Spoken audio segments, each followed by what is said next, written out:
Iglesia Cristiana La Familia presenta un mensaje a la luz de la palabra, con el pastor Bernardo Ríos. A continuación.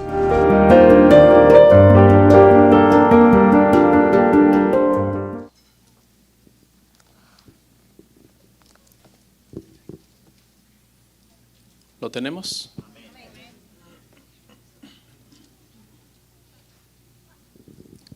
Dice la palabra del Señor así: someteos unos a otros en el temor de Dios. Oramos. Muchas gracias, Padre, por permitirnos estar aquí. Hay muchos otros lugares donde pudimos haber ido el día de hoy, pero creo que hemos escogido la buena parte. Por la fe creemos que este es un lugar excelente para estar, donde estamos al mismo tiempo obedeciendo tu palabra, para congregarnos con nuestros hermanos. Y es una decisión sabia, Padre, venir a tu casa, adorarte, escuchar tu palabra, ver a nuestros hermanos, poder compartir nuestra fe con otros, Señor. Te damos a ti la gloria en esta mañana y te ruego, Padre, que me ayudes a exponer este pasaje y que sea de bendición para mis hermanos y toda la iglesia en general. En el nombre de Jesús, amén. Pueden sentarse, hermanos.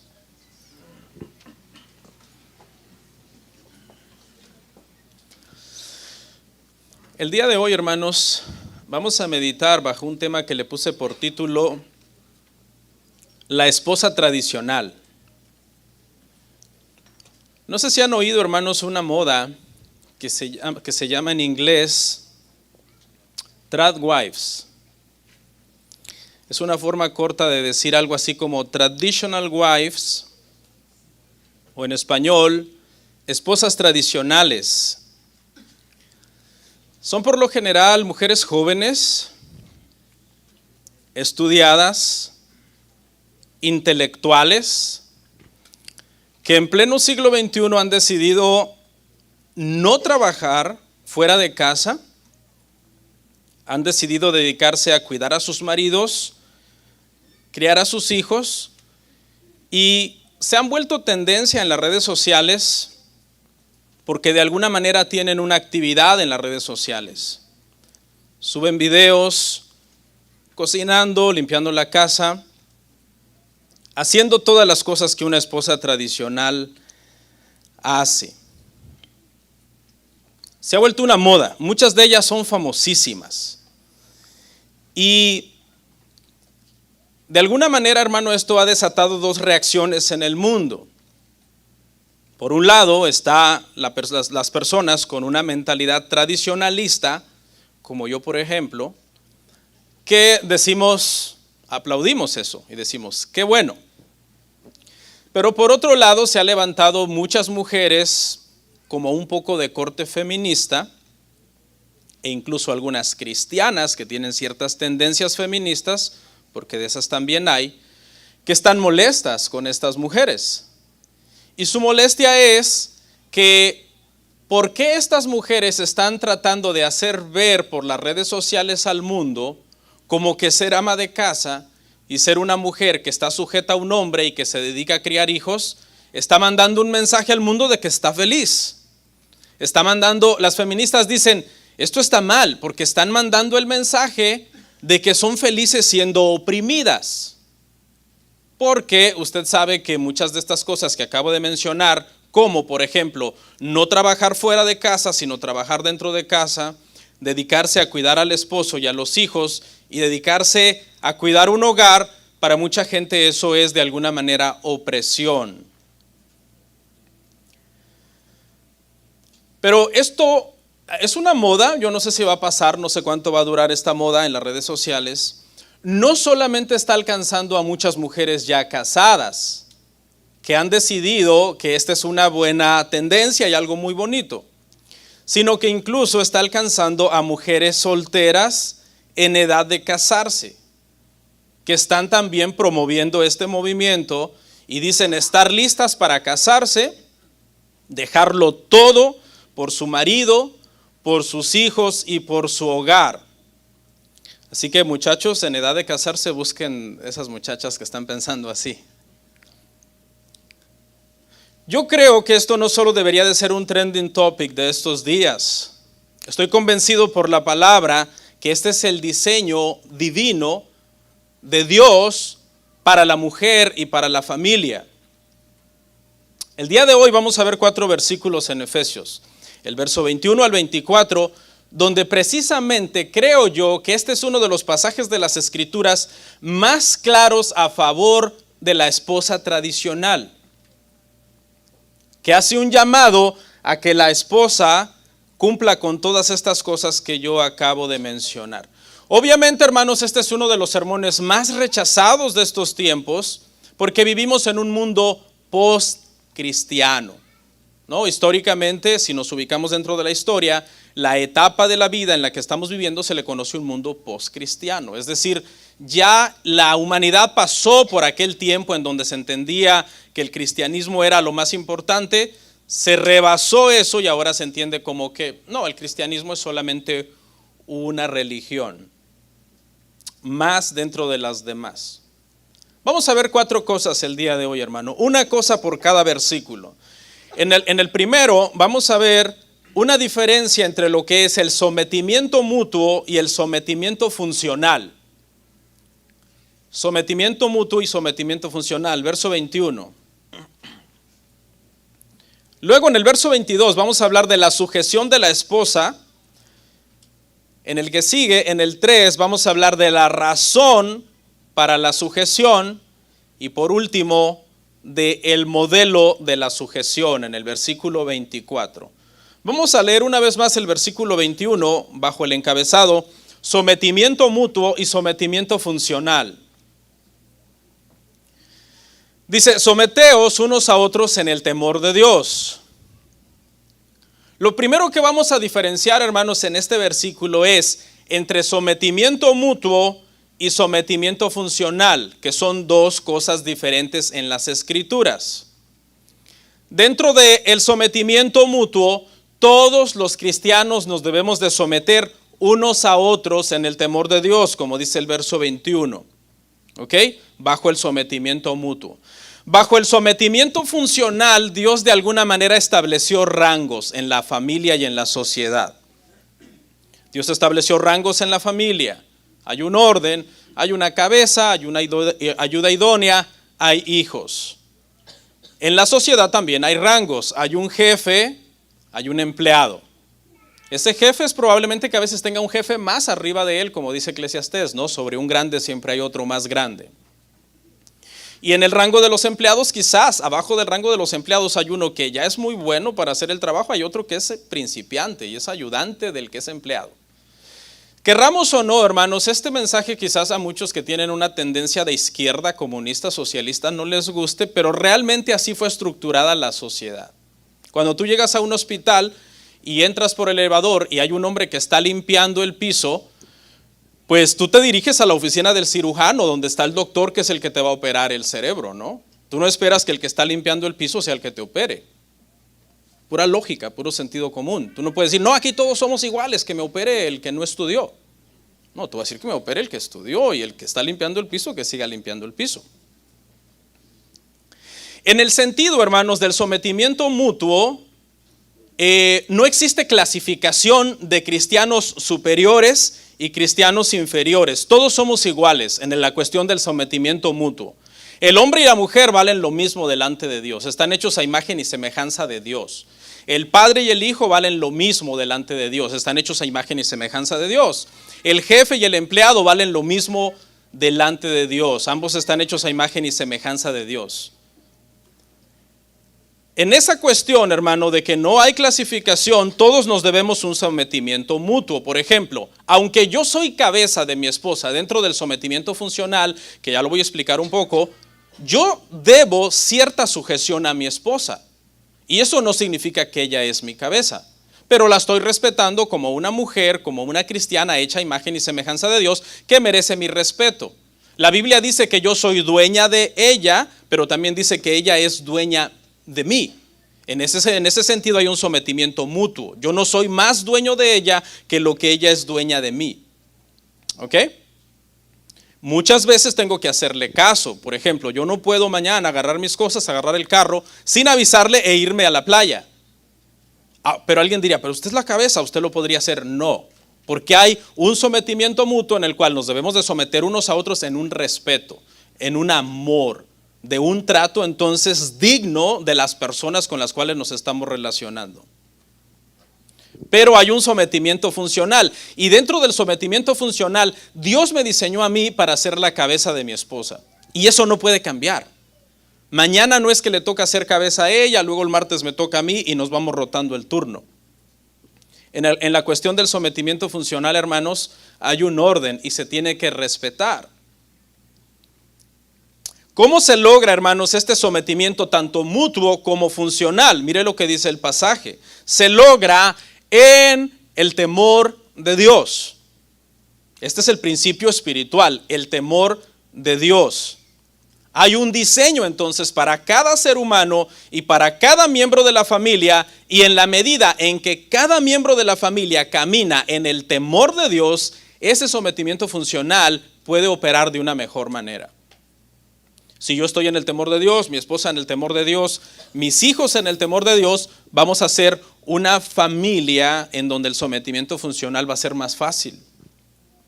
Mi esposa se va a someter a mí en el temor de Dios y nuestros hijos se van a someter a nosotros en el temor de Dios. Es una cuestión de diseño. El sometimiento funcional tiene que ver con un diseño original, un diseño y un llamado que Dios hizo a las mujeres. Las mujeres y los hombres somos diferentes. Los hombres no damos a luz. Las mujeres dan a luz. Los hombres no amamantamos bebés. Las mujeres amamantan bebés. El hombre por diseño no es un cuidador en el aspecto tierno de la palabra cuidado. Sí somos cuidadores, pero en el sentido rudo de la palabra cuidado, porque somos el que vamos a poner el pecho a las balas por la familia. Pero en el sentido de ser los que cuidamos los niños y podemos oír hasta el más mínimo ronquido o tosido del bebé, ese no es nuestro diseño en sí. Ese es un diseño de la mujer. Por eso cuando un niño está enfermo con gripa, durmiendo a la par de los padres, a la menor tosecita del niño, quien siente primero es la mamá. Fue diseñada para eso. No somos iguales en ese sentido. La madre fue más dotada naturalmente para la crianza de los hijos y el cuidado interno de la casa. De hecho, las madres son las que más influencian en la crianza de los hijos, precisamente porque por diseño, y vamos a demostrarlo con la escritura, que por diseño Dios quiere que las madres estén en el hogar, no en todos los casos, pero en generalidades, porque necesitan entonces enseñar, cuidar, alentar a sus hijos en los años en que más lo necesitan, que es precisamente cuando son pequeños. Cuando son bebés, cuando son infantes, cuando comienzan a crecer, cuando comienzan a hablar, cuando comienzan a aprender muchas cosas. Este es el diseño, creo yo, tradicional para la familia, que debería de ser el diseño que debería de estar operando en todo tiempo. Lamentablemente, hermano, este diseño no es aceptado el día de hoy por la sociedad. Por eso estas mujeres que les acabo de mencionar, que se han hecho virales en las redes sociales, subiendo videos cocinando, subiendo videos cosiendo ropa, o haciendo postres, o ordeñando vacas, en el caso de algunas que son dueñas de granjas, etcétera, ha generado un descontento generalizado en la sociedad, porque la sociedad posmoderna dice eso es opresión. La Biblia dice que eso es realmente bíblico. Y estamos entonces, hermanos, viviendo una tragedia en ese sentido de que lo que debería de ser normal es visto como anormal. Tenemos un fenómeno el día de hoy, hermano, en donde la familia ya no quiere ser una familia tradicional. La crianza de los hijos está vista como opresión. El tener muchos hijos es visto el día de hoy, hermano, como irresponsabilidad y falta de sabiduría. El día de hoy es más fácil que la familia se decante por tener 5 gatos y 7 perros, 3 pájaros, 2 tortugas y una culebra, a tener hijos. Esa es una realidad, hermano. ¿Y sabe cómo se llama eso? Es una tendencia también, se llama animalismo. Los animalistas el día de hoy son personas que están diciendo, un animal y una persona valen exactamente lo mismo. y son los que van a protestas, ¿no? Y dicen, ¿cómo es posible que maten un pollo para comer pollo? ¿Por qué no matan a una persona? Y piensan que un pollo y una persona son lo mismo. Ya no están haciendo diferencia entre, decía por ahí un meme que puse, humanes y no humanes, con el lenguaje inclusivo de cambiar también las palabras, ¿no? El interés en tener hijos es cada vez menor. Incluso reportan que personas en edad joven y de plena, fertilidad se están haciendo esterilizar, aún antes de casarse. El aborto ha aumentado, así que eso también disminuye muchísimo la tasa de nacimiento. Los niños que sí logran nacer son producto de la negligencia, el descuido, el maltrato. Porque los padres, como no quieren ser padres, están viendo que eso es algo opresivo, quieren solamente tener hijos, pero seguir viviendo una vida normal, como si fueran solteros. Algunos padres han decidido tener a sus hijos a edades muy altas, 45, 50 años en el caso del varón, 35, 40 años en el caso de la mujer. ¿Por qué? Porque dicen, yo no voy a echar a perder mi vida teniendo hijos tan jóvenes. ¿Y para qué estudié? Entonces dicen, lo postergaré la crianza de hijos lo más tarde en mi vida para poder tener hijos. Y eso obviamente en la Biblia se le llama egoísmo. Porque estás pensando en ti y no estás pensando en una naturaleza biológica que Dios diseñó dentro de ti, que es reproducirnos. Esto es bien lógico, ¿no? Los seres humanos nacemos, nos desarrollamos, nos reproducimos y morimos. Eso es dentro de un orden perfecto. Yo entiendo que hay mujeres que no pueden concebir, etcétera, etcétera, pero dentro de una generalidad, mujeres y hombres en pleno estado para poder concebir con un alto índice de fertilidad, que se hagan esterilizar intencionalmente para no tener hijos, me parece muy extraño, me parece muy anormal, muy antinatural. Entonces, creo, hermanos, que estos comentarios nos ayudan a entender un poco la diferencia entre lo que es la sujeción mutua y la sujeción funcional. Y ahí es donde muchas veces entra el problema.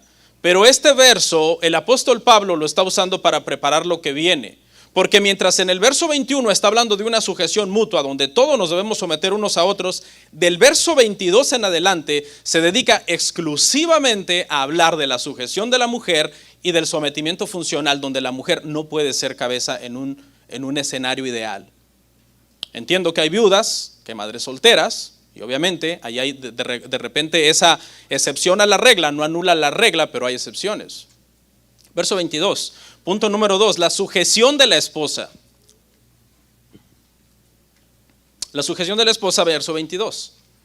Abra su biblita, hermano, póngala así en su lap, en sus piernas y vaya leyendo conmigo, que no se aburra. Las casadas estén sujetas a sus propios maridos como al Señor. Y aquí ya estamos hablando de qué, hermanos, el sometimiento ¿qué? Funcional, ¿verdad?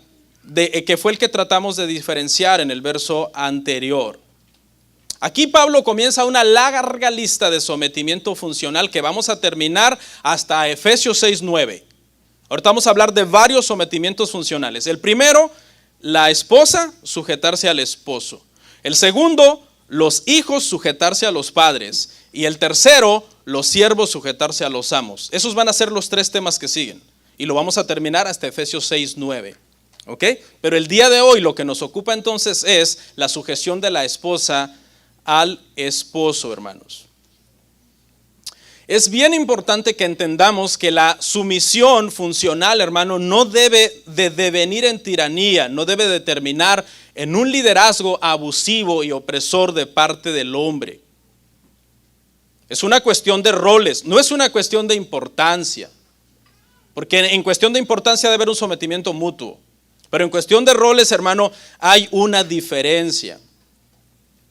Esto no hace menos a la mujer ni más al hombre. De hecho, la palabra aquí que se utiliza para ayuda, hermanos, cuando se habla de que la mujer debe de sujetarse y que debe de ser una ayuda idónea, la palabra hebrea es ser, y es la misma palabra que se usaba para Dios cuando se decía que Dios era el ayudador de Israel. De esto deducimos entonces que al ser la mujer ayudadora no la hace menos, de la misma manera que cuando Dios era el ayudador de Israel, no lo hacía menos que Israel. De alguna manera entonces deberíamos entender que el necesitar ayuda no nos hace superiores. El necesitar ayuda nos hace necesitados de complemento. Necesitados, hermano, de la mujer. No somos superiores a ella, la necesitamos por naturaleza y por diseño para podernos entonces complementar. ¿Qué dijo Dios cuando vio que Adán estaba solo? Dijo Dios, le haré una ayuda idónea. ¿Por qué? Dijo, porque no es bueno que el hombre esté solo.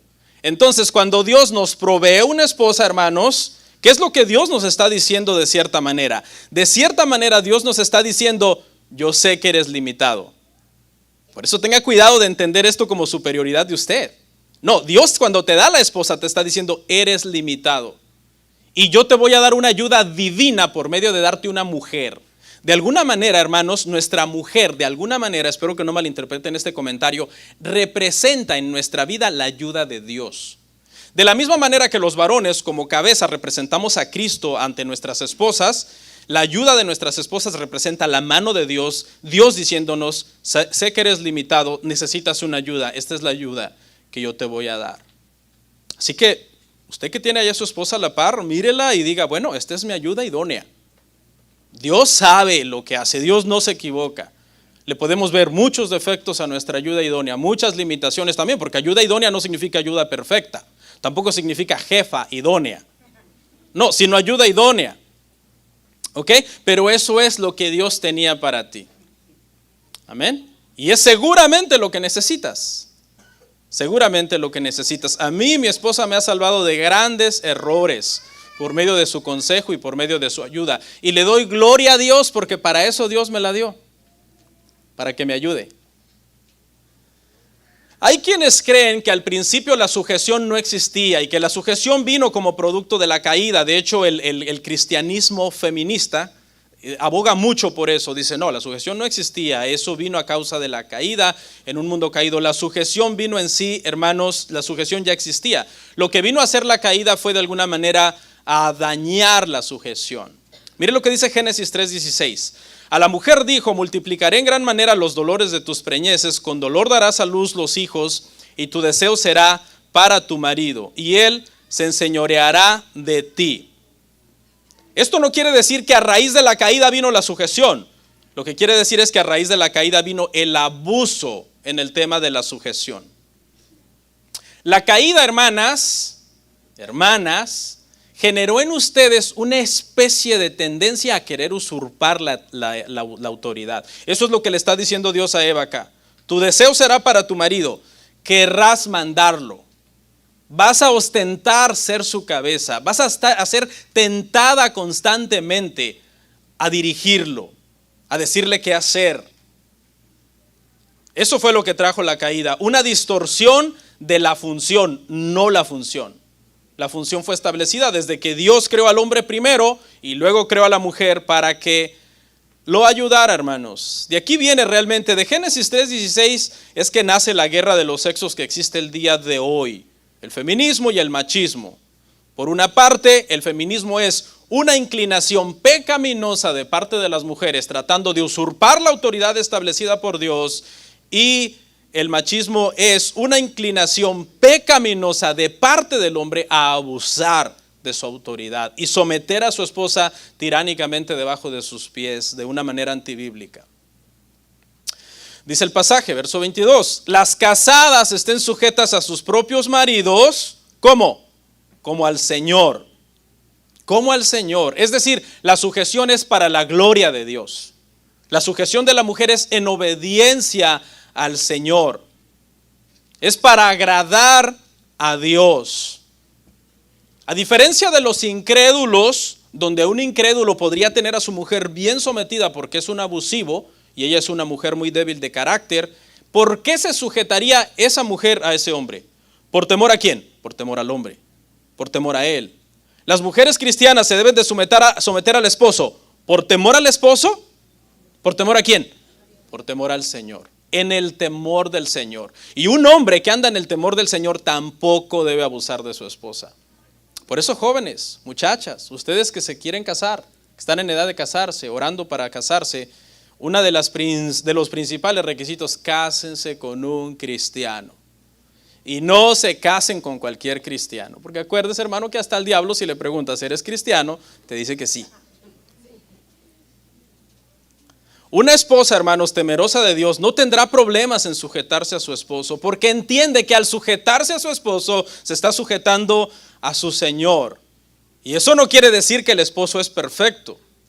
Porque yo no conozco a ninguno, empezando por mí. Los esposos estamos llenos de defectos y llenos de limitaciones. Sí, precisamente por eso es que las necesitamos. Por eso es que no podemos hacer muchas cosas sin ellas. De la misma manera que ellas nos necesitan también a nosotros y que no pueden hacer muchas cosas sin nosotros. La autoridad funcional no significa, hermana, que tu esposo, wow, es un amor. Es atento, es educado, es considerado, que qué fácil es sujetarse a tu esposo. Eso no significa, no. Muchas veces el marido puede ser desconsiderado, mal agradecido, le sirves comida y nunca te dice gracias. ¿Y saben qué he descubierto? Se siente feo cuando le preparas a alguien y no te dice gracias.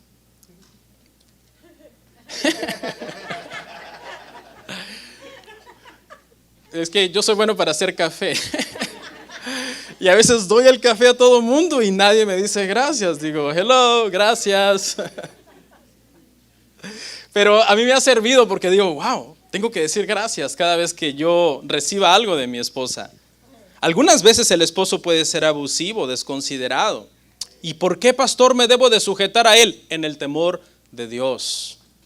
Incluso las esposas con esposos incrédulos deben de sujetarse a sus esposos. En todo, aquí obviamente no significa en todo lo que implique pecado, sino en todo lo que Dios manda para vivir de una manera reposada y piadosamente, hermanas, en el hogar. Por cierto, para que no haya confusión, cuando digo esposas que están casadas con incrédulos, me refiero a personas que siendo incrédulas ellas mismas, ya estando casadas con incrédulos, vinieron al Señor. No me refiero a muchachas solteras de aquí cristianas que dicen, ay, cuando tenga mi esposo incrédulo me voy a someter a él. No, porque es que tú no debes de tener un esposo incrédulo. Mujer soltera, te voy a decir algo, si no conoces un buen cristiano, nunca te cases. Quédate así, soltera toda tu vida y nunca te cases. Y alguien diría, ¿qué consejo tan extremo? Y te voy a decir por qué es. Porque te voy a decir una cosa, te va a doler más ser infeliz al lado de un hombre que no era la voluntad de Dios que estar sola. ¿Estar sola te va a doler? Sí, te va a doler. Estar solo duele, la soledad puede ser dura, pero te va a doler más estar con un ingrato que te maltrata, que te trata como si fueras basura. Número 3, hermanos, la razón para la sujeción.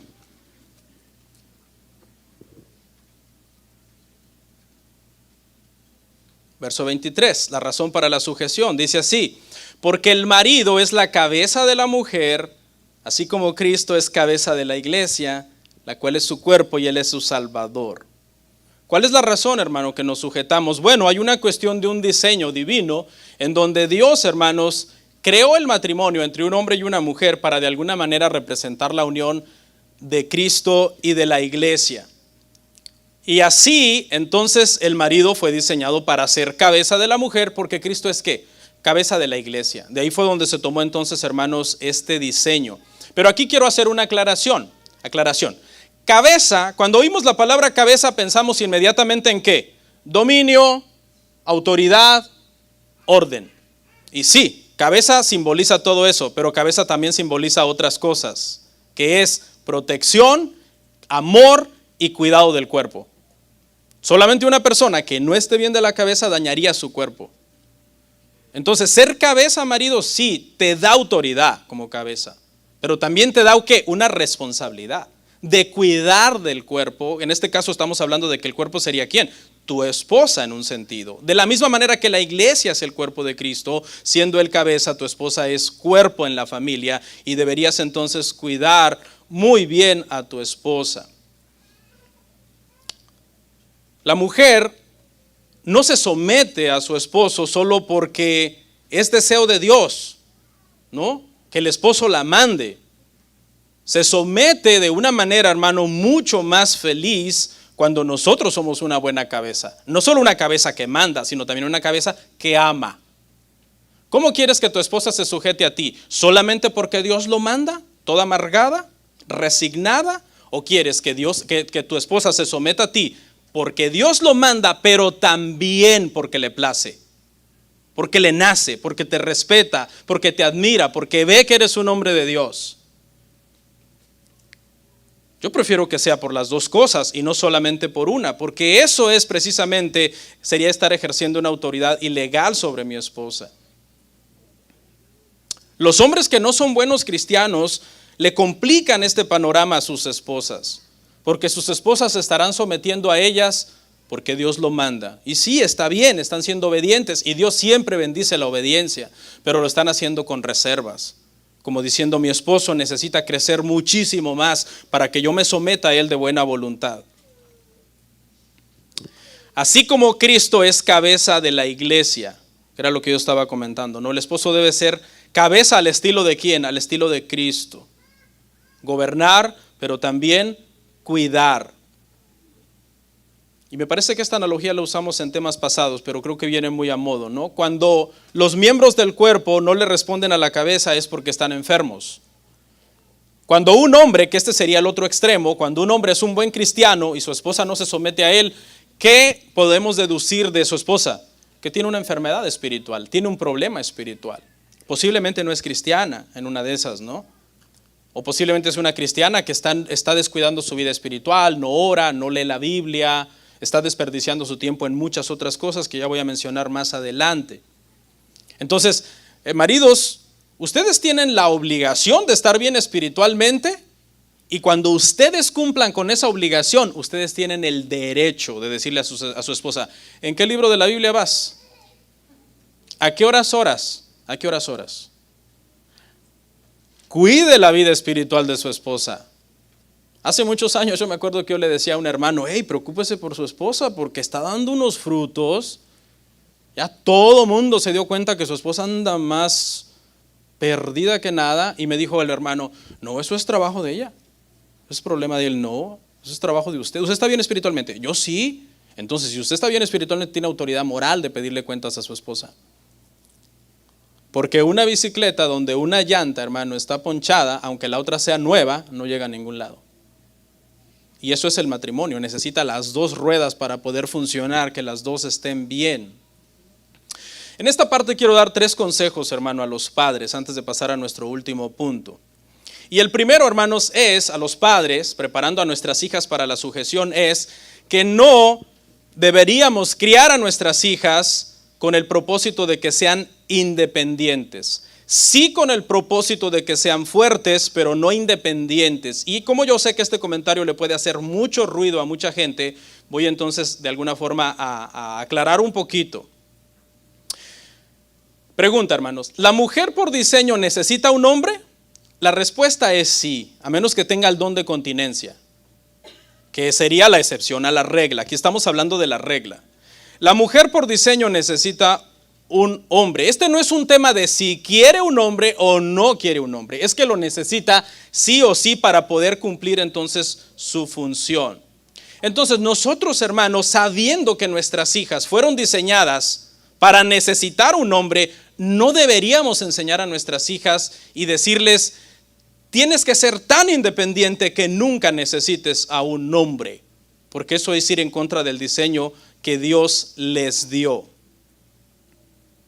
Si nosotros le decimos a nuestras hijas: tú debes ser una mujer independiente y nunca necesitar de un hombre, de alguna manera las estamos haciendo con una mentalidad antimatrimonio. Como que ya desde pequeña se le comienza a presentar a las hijas el hombre como alguien peligroso, alguien no digno de confianza, alguien que te puede dejar en cualquier momento, abandonar. Tú no deberías depender de ningún hombre. Estudia, trabaja, ahorra, porque tú qué sabes cómo te va a salir el marido, ¿no? Y entonces la mujer va con esa mentalidad al matrimonio y hay una desconfianza.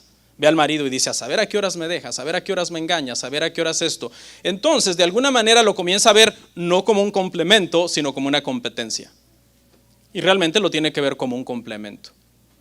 Es el primer consejo, hermanos. Hay muchas mujeres, hermano, que se las dan de muy independientes, lo que el día de hoy se conoce como mujeres empoderadas. ¿Han oído ese término? Mujeres empoderadas. No necesitamos un hombre. Le voy a decir algo, mujeres. A ningún hombre en su sano juicio le gustan las mujeres empoderadas. A ningún hombre en su sano juicio le gusta una mujer empoderada. Tendría que estar loco, porque una mujer empoderada es como otro macho. Por supuesto. ¿Sí? Yo a lo largo de los años de la iglesia he conocido muchas hermanas que se las daban de muy empoderadas. Yo las veía mangoneando a sus esposos y haciendo y deshaciendo. Ya llevan como 3, 4 maridos. Ya no están acá, ya llevan como 3, 4 maridos. Ningún hombre soporta a una mujer así, que se las da como de yo soy el alfa de la manada. Me acuerdo de una hermana que traía al hermano arriado y a todos los hijos. Ya lleva como 3 maridos. Ningún hombre le gusta eso, hermano. Ustedes, si son padres de hijos varones, espántenle a esas mujeres a sus hijos. Son las famosas mamás luchonas. Yo soy mamá luchona, yo soy la alfa de la manada, yo soy empoderada, yo soy independiente, yo no necesito de ningún hombre. Otro consejo, enseñemos a nuestras hijas, hermanos, que la sumisión no las hace inferiores a sus esposos. Y enseñemos a nuestros hijos que su autoridad no los hace superiores de sus esposas, porque ambos llevan la imagen y semejanza del Señor. Estaba viendo por ahí un documental y decía una niña lo siguiente, ponga atención, decía una niña: el primer hombre que me falló fue mi papá, por eso yo ya no espero nada de ningún hombre. Cuando los hombres, hermanos, los padres, le fallamos a nuestras hijas, las llenamos de dudas sobre los hombres. Los padres ausentes, los padres que abandonan a sus hijos, los padres que abusaron de sus esposas, los padres egoístas que en lugar de comprarle zapatos a sus hijos preferían gastárselos en el vicio, llenan a las mujercitas, a las jovencitas de dudas. Dicen, no, pero para casarme y casarme con alguien que sea como mi padre. Y aquí quiero hacer una pregunta a las muchachas o jovencitas en edad de casarse. Te quiero hacer una pregunta. ¿Te casarías con un hombre que tenga muchas características como las que tiene tu papá? Que más o menos piensa y actúa como tu papá. No estoy diciendo físicamente, no, en la forma de ser, la persona que es tu papá, cómo él es, cómo actúa, cómo él habla. Mujeres, muchachitas en edad de casarse, yo les pregunto, ¿te casarías con un hombre que más o menos se parece así? Como que dices, wow, tiene muchos rasgos buenos que veía en mi padre. Trabajador, estudioso, disciplinado, respetuoso, sabio, considerado con mi mamá, etcétera. Piénsenlo, muchachas, y dense una respuesta a ustedes mismos dentro de su mente. Si tú dices no, pues eso significa que tu papá te falló y le falló a tu esposa, a tu madre. Y eso es señal que de alguna manera hay conceptos del matrimonio que deberías de quitarte, que pudieran dañar tu futuro matrimonio. Último punto, hermanos. El modelo de la sujeción. El modelo de la sujeción, verso 24, y con eso cerramos. Así que como la iglesia está sujeta a Cristo, así también las casadas lo estén a sus maridos en todo. Aquí está el modelo, ¿no? La mujer se debe de sujetar a su marido porque la iglesia está sujeta a Cristo. Al mismo tiempo, Cristo es un modelo de sujeción también, porque incluso dentro de la Trinidad, el Hijo se sujetó al Padre, haciéndose obediente hasta la muerte, para poder entonces salvarnos a nosotros. Cristo es el modelo de sujeción, le dio ejemplo a la iglesia, se sujetó al Padre para morir por ella. Ahora la iglesia en gratitud entiende eso, ahora la iglesia dice yo me sujeto a Cristo y el mandato es así también. Ustedes casadas estén sujetas a sus maridos en todo. Y ya creo que aclaré esto en un comentario anterior, ¿no? Que aquí todo no significa pecado, sino todo lo que es lícitamente mandado por Dios y en todas las cosas que tú te debes de sujetar a tu esposo. Porque en el momento en que tu esposo te mande a pecar contra Dios, le debes sujeción a Dios antes que tu esposo. Pero en todas las cosas lícitas que Dios te manda, deberías entonces de sujetarte a tu esposo. Alguien diría, ¿Dios es machista? ¿La Biblia es un libro machista, misógino, que hace de menos a la mujer y exalta más al hombre? Yo le diría que no, hermanos. Yo les diría que la Biblia, hermanos, no aboga a favor de la opresión de la mujer, sino de la realización de la mujer. ¿A qué me refiero? Quiero decir que cuando la mujer se sujeta, es entonces que realmente cumple el propósito para el que Dios la creó. Entonces, la mujer que se sujeta a su marido va a ser automáticamente más feliz, porque es una cuestión de diseño. No es opresión, la sujeción no es opresión, la sujeción te va a llevar, mujer, a tu realización como mujer, a verdaderamente explotar todo aquello que Dios puso dentro de ti para cumplirlo. Hermanas, tengan cuidado de caer en las garras del feminismo, pensando que este tema las va a llevar a la opresión. No, este tema las va a llevar a desarrollar todo el potencial para el que Dios las creó. No es que sin el hombre ustedes, hermanas, no sean necesariamente nada, porque de repente hay mujeres que tienen el don de continencia, ¿no? Pero sí necesitan a los hombres para realizar en su vida lo que Dios las diseñó, de la misma manera que los hombres necesitamos también a las mujeres. Hermana, sujetarte a tu esposo no significa que de alguna manera tú no tienes ninguna autoridad, ningún orden dentro de la casa. Mire lo que dice 1 Timoteo 5:14. 1 Timoteo 5:14 dice así: quiero pues que las viudas jóvenes se casen, críen hijos, marque eso con su marcador, gobiernen su casa, que no den al adversario ninguna ocasión de maledicencia. Pregunta: si están casadas, ¿quién es cabeza de ese hogar? El marido, ¿verdad? El marido es el gobierno ahí, por sobre el gobierno de ellas, porque también las está mandando a ¿qué? Gobernar también su casa. Es decir, las madres son jefas en muchos sentidos cuando el esposo está ausente, cuando ellas son las que tienen que estar a cargo de la crianza de los hijos, del cuidado de los hijos, de curarlos cuando están enfermos, de ver por ellos. Y esto no es una licencia para que los padres seamos descuidados también, pero sabemos que por naturaleza la mujer fue dotada con ese don. Y aquí también hay algo implícito, hermanas. Veámoslo, hay algo implícito.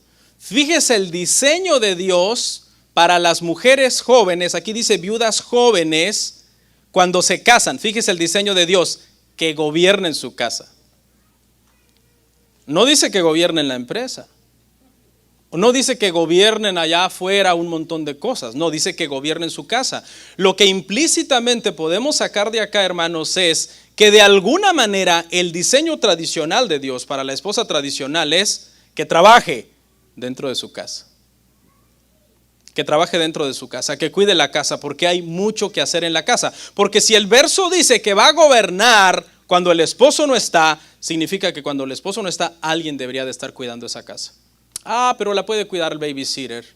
Eso no dice aquí, aquí dice la madre, la esposa. No, la puede cuidar mi abuelita, mi mamá puede cuidar a los nietos. No, aquí dice tú quédate en tu casa y gobierna tu casa y cuida tu casa. El mejor trabajo, hermanos, para una madre es su casa, especialmente cuando tiene hijos. ¿Ok? Especialmente cuando tiene hijos. Los hijos la van a necesitar muchísimo en sus primeros años de formación. Ahora, quiero hacer una aclaración acá. Esto no significa que todas las mujeres que se quedan en casa automáticamente están haciendo un buen trabajo. Porque te puedes quedar en casa, en el teléfono con tu amiga, hablando vanidades.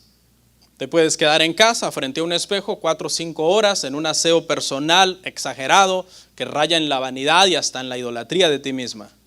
Te puedes quedar en casa desperdiciando el tiempo en las redes sociales, entretenimiento y diversión. Ojo, porque mucha mujer diría, yo soy bien tradicional porque me quedo en casa. Sí, pero tus hijos son un desastre porque no estás haciendo tu trabajo. El trabajo de quedarte en casa consiste en criar a tus hijos, no en pasar perdiendo el tiempo. No sé si han visto videos que de repente la mujer está en el teléfono y está marcando ahí un relojito a la par, ¿no? Las 8, las 12 y a las 5 pega un brinco porque suena el timbre que el marido ha regresado.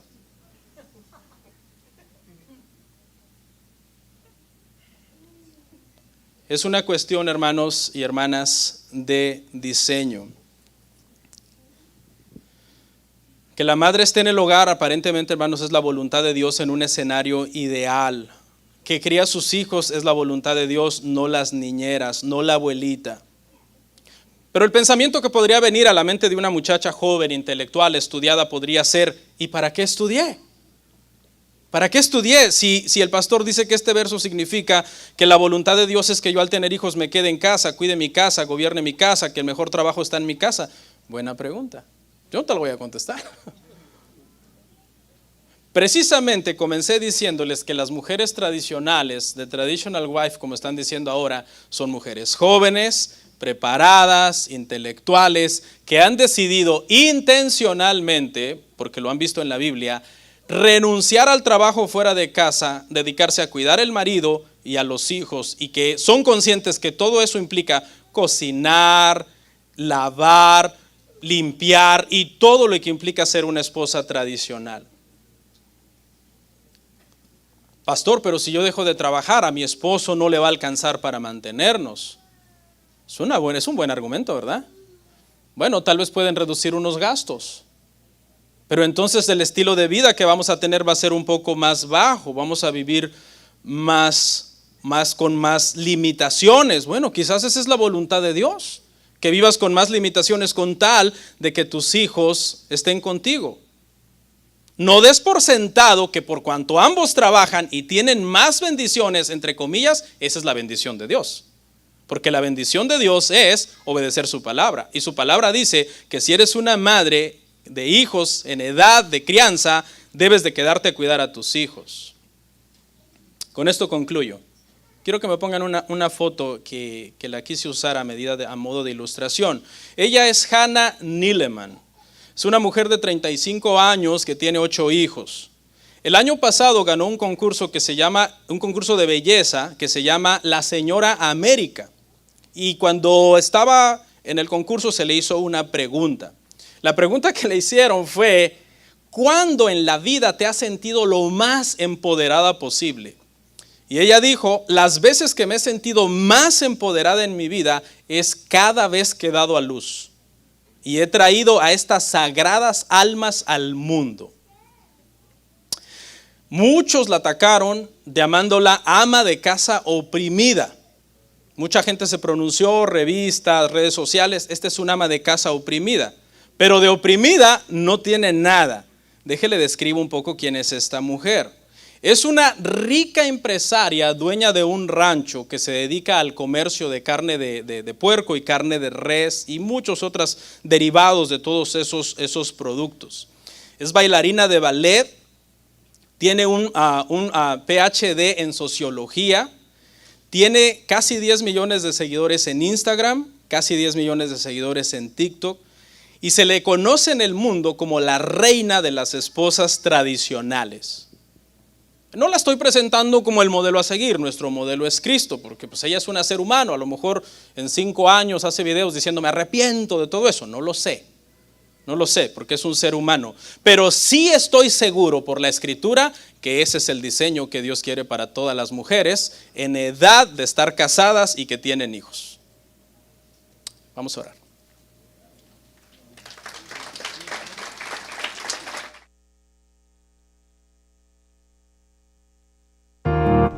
Comparte, suscríbete, dale like. Gracias por tu sintonía. Hasta la próxima. Bendiciones.